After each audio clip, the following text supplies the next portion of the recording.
This is Intelligence Matters, sponsored by Flare, a leader in providing actionable cyber threat intelligence to companies and governments around the world.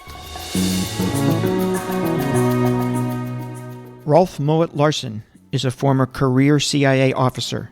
He spent most of his career working on the Soviet Union and Russia, including serving multiple stints in Moscow. He also served as the head of the intelligence office at the Department of Energy. Rolf has been on our show many times before, and today he joins us for a very special discussion. We'll be right back with that conversation after a quick break. I'm Michael Morell, and this is Intelligence Matters.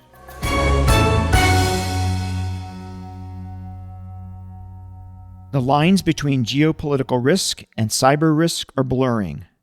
Flare is a next-generation, continuous threat exposure management SaaS platform that equips corporate information security teams with world-class collection and continuous monitoring across dark web cybercrime forums, markets, Telegram channels, and sources of geopolitical risk. Flare sets up in 30 minutes, creates actionable intelligence from hour one, and is used by governments, security teams, and threat intelligence teams around the world. You can try Flare's free trial at their website, flare.io. That's flare.io. Rolf, thanks for joining us. It's great to have you back on Intelligence Matters. Well, Michael, it's good to be on the new Intelligence Matters and talk to you once again. I've enjoyed our conversations in the past. Rolf, I want to start by explaining to our listeners what we're going to do today, because it's a bit different than what we've done in the past. You and I are part of a special email group where we share everything from interesting things we've read on national security issues to pretty intense discussions about, who are the best quarterbacks in the NFL and who are the best potential NFL quarterbacks who are currently in college. We won't tell folks, Rolf, who was on that email group. That will remain a state secret here today on the podcast.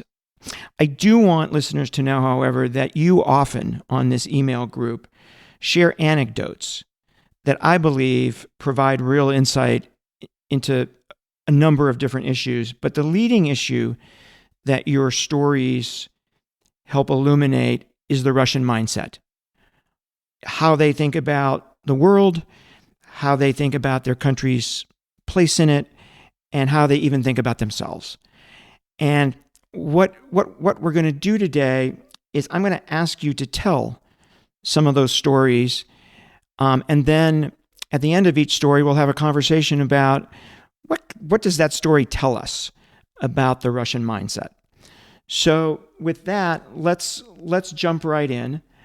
And Rolf, I want to start with a puppet show that you took your family to during the early days of your first tour in Moscow. Can you share that story with us?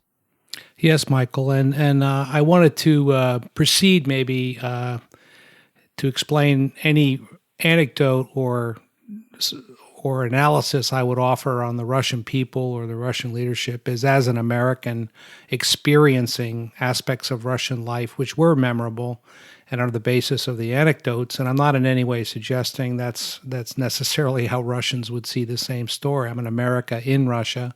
That framed the lion's share of my experiences on Russia. We're actually living in Russia twice in the Soviet days and then after the breakup of the Soviet Union. So the puppet theater story, it was 1989 when I was in Moscow during the Soviet days, and I did take my young family, very small children, to the puppet theater. It was called the Gogol Puppet Theater in central Moscow.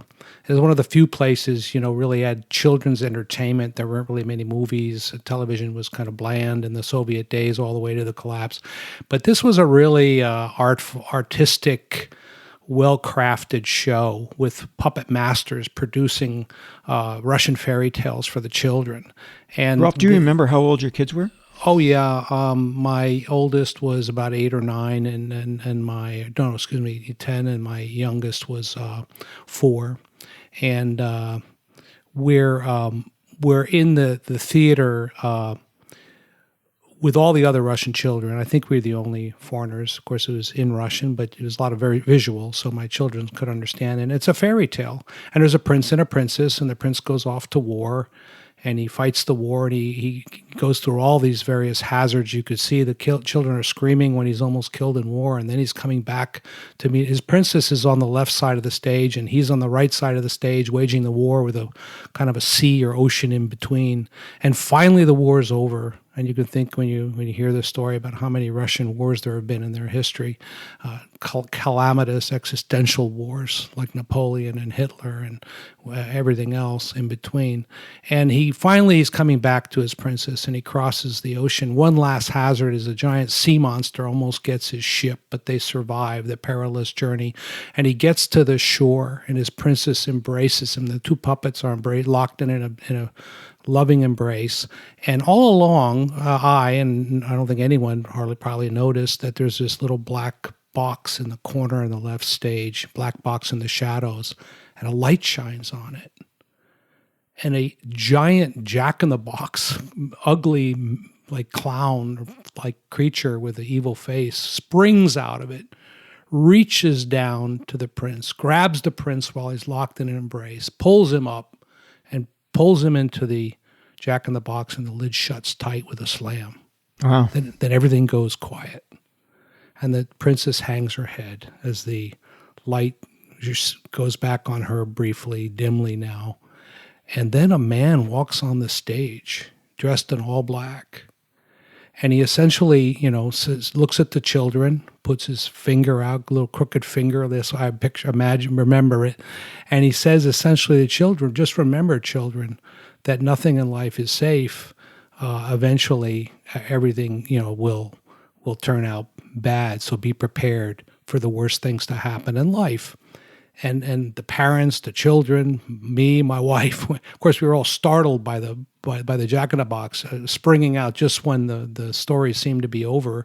And it's a classic sad ending to the story, per most fairy tales. And it taught me that of the importance that Russians certainly place on preparing children for life's dangers and hazards, like we all try to do. And if you look at the traditions of fairy tales, that's exactly what they try to do with these terrible tales. Don't have the kids go in the forest, they might get lost, and those kinds of things.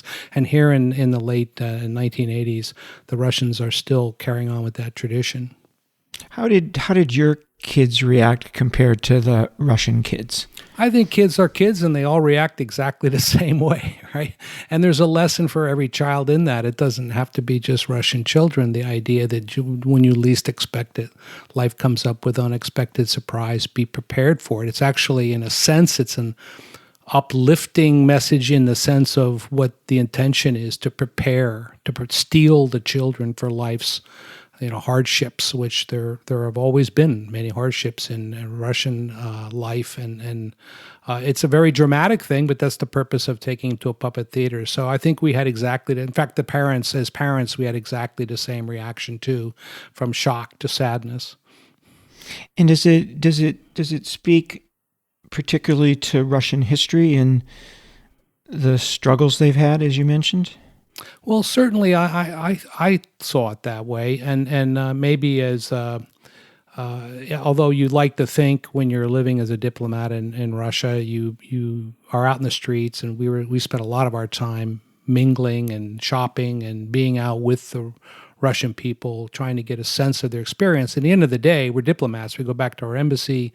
We're living a privileged, sheltered life. But you get a pretty good sense. And in those years, it was a very, I would call, formidable way to start our experience in Moscow, again, spanning 2 tours from before the collapse of the Soviet Union till after the collapse.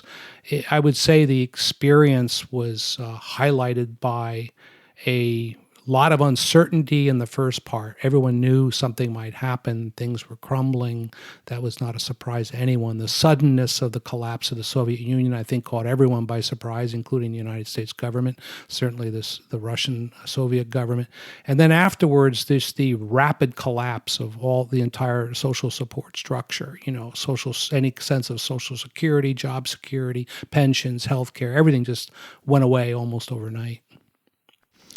The second anecdote I want you to tell, Rolf, that you shared in the email chain is a 150-year-old box that your wife bought you in Moscow for your birthday. On the top of the box is a lacquer of Napoleon meeting with one of his key commanders, Marshal Ney, in Russia after the Battle of Borodino. Can you talk about that? My wife knew that I was an avid collector, as she was. She collected things like clocks and carpets, and I collected Russian medals and lacquer boxes. They sometimes called palak boxes. This happened to be from a school called Fedoskano, and as you said, it was about 150 years old. It was a real prize box. It had the Tsar's seals inside, and it was bought. We bought it she bought it for me for my birthday at an antique store, and she knew I would love the motif, which was this scene you describe, and Ney's reporting in a church outside the outskirts of Moscow after the Battle of Borodino in 1812, September 1812. And it was certainly, the very definition of what we call a Pyrrhic victory. The Napoleonic army, La Grande Armée, defeated the Russian army. Mikhail Kutuzov, the marshal who led the Russian, brilliant general also, he retreated. And rather than defend Moscow, he decided to continue east outside of Moscow and leave Moscow to Napoleon to occupy. When Napoleon went to occupy Moscow, the governor general of Moscow, a fellow named Fyodor Rostopchin, ordered per Kutuzov's orders, burn the Kremlin and burn most of the city, and most of the people left the city with the Russian army because the Russian army knew that they couldn't hold Moscow. So what they decided to do was embark on a scorched earth policy and not allow the French to gain any measure of victory by having won the Battle of Borodino. And sure, in fact, when Marshal Ney led the retreat of the army from Russia, over a third of this greatest army of the 19th century remained in Russia, died, in other words, either in the battle or on the retreat. And it was pretty much the end of the French Empire. And what it taught me, and when I look at the box, I still think about the biggest lesson I maybe learned in my time in Russia, is the Russians are incredibly determined, resolute people to defend their own land. And whether it's Napoleon or Hitler, they're willing to burn their own capital down rather than give their enemy the satisfaction of occupying Russia. Does it say anything to you, Rolf, about how Russia is thinking about Ukraine and may react in the months ahead? When you began the podcast, you mentioned Russian mindset, which I take as a theme, essentially, of these anecdotes. And this Russian mindset is certainly present in everything they do. The idea that they will be defeated by their enemies is something that they have a history now that they have to live up to. And whether it's Vladimir Putin deciding how far to take the war in Ukraine, or what really is his war with the West, with the United States and NATO in the West, and Ukraine is the battlefield currently, but it's being played across a much broader battlefield, as we've talked about in past podcasts and everyone knows. And it's that context we need to always remember with Russia. If we're prepared to engage Russia, it's much bigger than one leader at one time of their history, then we have to be prepared to fight that battle to the very end, the bitter end. Yeah. The third anecdote is an article that appeared in Newsweek about a year ago now, about 12 months ago. It was a former Putin speechwriter writing in Newsweek. Can you talk about that? Yeah, the article I sent you, Michael, into our small group was by a Newsweek article by Abbas Galyamov, who for 3 years was a Putin speechwriter and left the country. And the article is an example of how important it is to understand psychology. He offers from his direct experience with Putin, what Putin wanted him to write, and what his observations of Putin over the years. He calls the original Putin to the Putin during the war in Ukraine. And it's not so important to understand, I think, his interpretation or analysis is the track he's on, which is to think of Putin as he thinks of himself as a leader. How he interacts with governors in Russia or his subordinates around him or his speechwriters. And he describes a lot of how Putin interacts with people and makes some observations. So the important, learning point for those of us who want to understand what's happening in Russia is to understand Putin as he sees himself, not as we see ourselves through him, or much less think of Russia as a country full of Americans led by a person we would describe as a despot and a dictator. How do Russians see him? Does he represent, espouse, defend their values? I'm sure that's a very complicated question, but that's the kind of question we have to work a lot harder at answering for ourselves to see. One that's commonly brought up, this article would make me think about is his religious beliefs and faith, and how we know, for example, that the Orthodox Church, the Russian Orthodox Church to be specific, is very supportive of Russia's invasion of Ukraine. Why is that? Is that just because they have corrupt leaders in the church, or to what extent is religion an aspect of what Putin thinks he's trying to achieve with this war in Ukraine? Now, you can dismiss that and say, he's not a religious person. Oh, but first, we know in history how many evil things have been done in the name of religion, right? Right. And by all religions. And secondly, it's what's important to understand about Vladimir Putin's faith is, what does he believe about God, not what do we think he believes through his actions. And that's what I think that article you cited reminds me of, is the importance of really getting deeply into the motivations, intentions, value proposition that leaders have that will motivate their decision making. And that's what we're trying to get at here, Michael, is how does Putin's value system and the things he believes he must defend affect his decision making, all the way up to potentially using, for example, nuclear weapons to defend Russia if it's necessary. One of the things that this discussion, Rolf, reminds me of is what you're describing is the fundamental responsibility of the CIA, right? It's not to say what we think is in the mind of a foreign leader, or what that foreign leader might think. It's to actually know that, right? Whether you get at it analytically, or whether much more effectively you get at it with humans, or from a liaison perspective, by just spending time with these people. Some of the very best cables I read when I was a senior officer at CIA were chiefs of station who had spent 4 or 5 hours, with a foreign counterpart, foreign leader, and just write up, their impressions of what made that person tick, and what made them assess that person ticking that way. I found those incredibly useful. So that's what this story reminds me of. I agree, Michael, and it's of course it's wise on your part to take special note of that, because we don't get that many opportunities typically to have face time or upfront time with the leaders or with the people who are close to leaders. Many of them, and particularly the regimes or countries that we're most interested in, we have what we call hard target access to and denied area access. So oftentimes, unfortunately, our analysts have too little in-country experience, and then specifically not enough contact time with high-level leadership. And because of that, the temptation is to fill in the blank with other analysis or with more easily obtainable conclusions about what they're motivated by and what they're trying to. And by the way, their strengths and vulnerabilities. Vladimir Putin's like every other leader in the world. He has strengths and he has vulnerabilities, and it's to be very discerning about what those are and to point those out to our leadership is a critical part of leadership analysis. It occurs to me that that what an adversary is able to do depends on both their capabilities, right, and their intentions.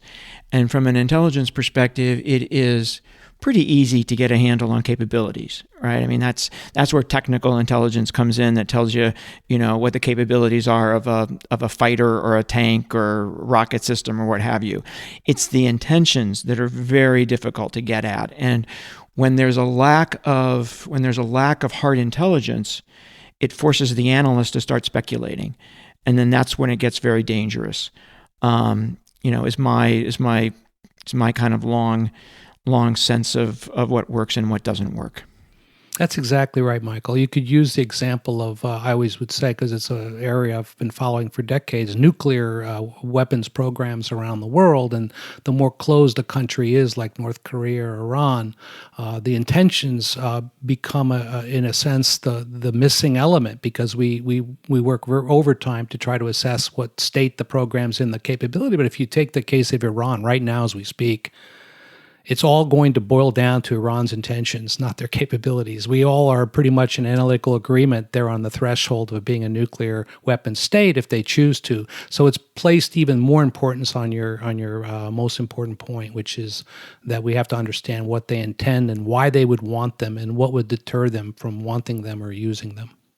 We're going to take a quick break, and we'll be right back with more of our discussion with Rolf.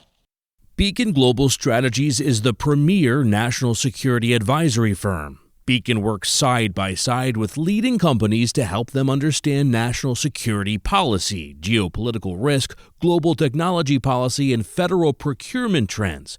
Beacon's insight gives business leaders the decision advantage. Founded in 2013, Beacon develops and supports the execution of bespoke strategies to mitigate business risk, drive growth, and navigate a complex geopolitical environment. With a bipartisan team and decades of experience, Beacon provides a global perspective to help clients tackle their toughest challenges.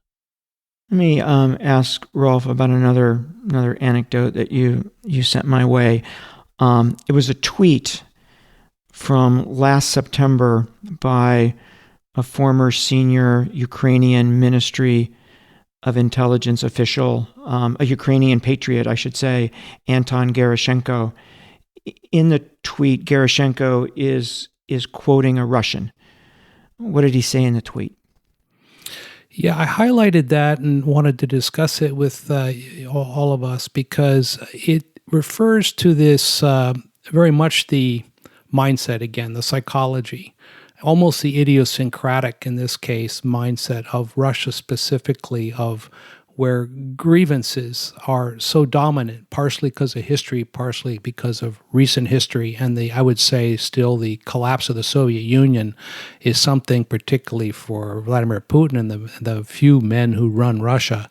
They're never going to be free of that psychological, say, problem. But it's the idea of Russia's in a constant state of war, either preparing for war, in a war, or after a war, and dealing with the aftermath, and hasn't figured out in its governance model.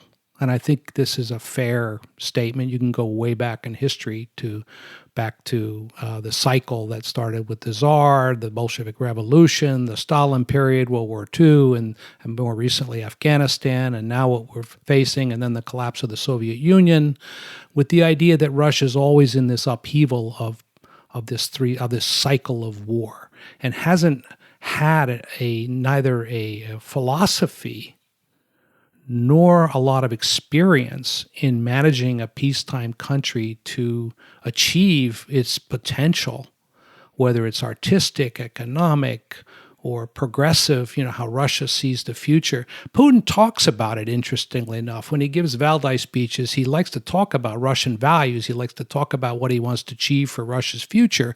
But he's ironically set Russia on this, I would call, disastrous course of continuing to perpetuate this Russian cycle. And right now they're again in war because they're most comfortable in war. And I think Putin certainly, and the people closest to him, believe they have to be in this war. This war was inevitable, and therefore they have to wage it.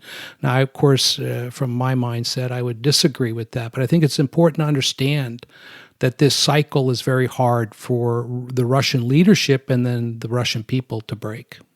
I was so taken with the story of the puppet show. That's why I asked about it first. But this preparing for war, in war, or you're dealing with the aftermath of war, and that's the entire reality, right? That puts the whole puppet show into a context that makes perfect sense, right? Yes, it really did. I would say the puppet show, aside from preparation of children for life's hardship, it prepares people for children, as Putin now is preparing the Russian people for this tragedy that is Russia. And when he speaks of a more uplifting future that he hopes to have for the Russian people, almost everything he does cuts against that hope and desire. And certainly as a CIA officer and someone who spent enough time in Russia to truly empathize in many respects, I always loved Russian culture, history, poetry, everything else, writers. I empathize with the Russian people and wish the best for them. There's nothing that cuts against, from American interest, the desire to see Russians also have a good future. And so it is very tragic, I would say. So the last anecdote that I want to ask about, Rolf, is a performance of the Nutcracker at a session late last year at the Bolshoi. Something special happens at the end of each performance when the Rat King dies. Can you share that? Maybe put in perspective for people what the Rat King is, because maybe not everybody has seen the Nutcracker. Well, in the Nutcracker ballet, in the Bolshoi ballet, it's a famous one they've done for, of course, decades. At the very end, the Rat King appears of the production, and the Rat King. I have to put this in some context. It didn't just come up randomly. I was asking a friend of mine who had recently seen a production in Moscow what he thought of Putin's popular appeal was. I haven't been back to Russia certainly since the war, and several years before the war. So I don't have a hands-on appreciation for how deep the public support is for the war in Ukraine and for Putin's continued leadership. My sense is, again, maybe overstating my understanding of what's happening in Russia, tend to believe that it's not as strong as certainly the government presents or Putin would like to believe, but people are scared to death to oppose the war because they'll be jailed. And Putin's made it very clear that there's a stiff penalty to be paid for being disloyal or unpatriotic, as he sees it, with the war. So I look for these kinds of anecdotes to give me a sense of what's really going on. And a further context, Michael, is that back in the Soviet days, the other thing I like to do is take my family to the circus. And all Russians know that you go to the circus, you get a nice, biting, political Saturday Night Live on steroids kind of sense of the satire in Russia from the clowns at the circus, because the clowns will act out all, and you will see personality. They'll assume government personalities, and they'll assume the people they want to harpoon. And so this Bolshoi anecdote was meant in that same tradition, shall we say, of the old days. And Russians are nothing if not breathtakingly funny and dark humor about their own fortunes, like people all around the world. And they will find a way to express their true feelings. And in this particular, the point of the story was when they get to the Rat King appearing in the theater in the ballet production, the entire audience rose and started cheering and clapping, meaning they were identifying the Rat King with Vladimir Putin. And that was the extension of the ballet to, say, political satire in today's Moscow, according to this person who was at the theater production. Yeah, I mean, it sounds, both the circus story and the ballet stories sound like Saturday Night Live. Yeah, and I think you look at one thing I've learned I have a hobby in is looking at countries around the world, particularly dictatorship, authoritarian systems. How they treat comedy. For example, I love reading about the struggle of comedians in China because the regime has set an absolute limit on how far you can satirize, parodize, make a parody of the regime, and they're currently in a crackdown because the more insecure a government is, the more they're going to crack down on comedians, right? Because you have to be pretty insecure to see comedy as a threat to you as a leader. I mean, I would like to think that if I were a leader, I'd be a little more self-assured than have to crack down on comedians. But also when people express themselves in those ways to show what they really think, to the extent that's what was going on here, that's really interesting to observe. Let me just finish up here, Rolf, by asking two questions, not about anecdotes, but other things that you have mentioned in our email discussions. One was a note you sent a few months ago. You were bemoaning the false moral, what you saw as the false moral equivalencies, and I certainly share the view, the false moral equivalencies that seem to be swirling around us on a daily basis, the false moral equivalency between Russia and Ukraine, between Putin and Zelensky, now between Israel and Hamas. What led you to think about that, to send the note, and where do you think those false moral equivalencies come from, and what do they portend? I'm afraid to ask that last question. Yeah, I think it's a expansive question with a lot of parts, and just to touch on some of them. The reason I think so much about this these days is because the sources of conflict in the world, whether it's war or what's causing wars and the conflicts that ultimately may lead to war, even in several years from now, are changing in this century than last. And they're driven by different factors. One is this assault on truth that's occurring in the world, where people don't seem to care if something's factually true or not. And once you don't believe in facts and truth, and you start to see that as a subjective ground that you can manipulate and twist, it becomes easy to justify causes and to get a large chunk of the world, in the case of Russia invading a neighboring country with no justification whatsoever, to believe something else, that it's not what it is. And this is exactly what happened in the 1930s, or pick another time in history. I won't speak to the scale and scope of the moral abyss that I see in the world when we don't defend truth and we don't defend facts. And the other thing is I attribute much of it to a crisis of identity in the world. And we see this playing out, for example, in Europe, where people are wondering, and we see it in the U.S., by the way, in American politics, we see it with our border problems. We see it with the immigration issues in Europe. We see this identity question, confusion. Some people are more comfortable living in their virtual reality identity that didn't exist before the internet and social media than they are in their real identity.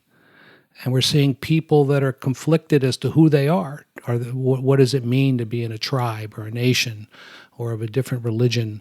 And some people are becoming more extreme and trying to defend those feelings of identity, those traditional sense of identity, and others are frankly very willing to abandon them. So where do we find the harmony and the reconciliation in a world that's increasingly, I would say, moving towards individual conflict that reaches the level of causing wars, where you don't understand that you can support the Palestinian people and should be supporting the Palestinian, want an end to this war in Gaza, but not support Hamas. Right.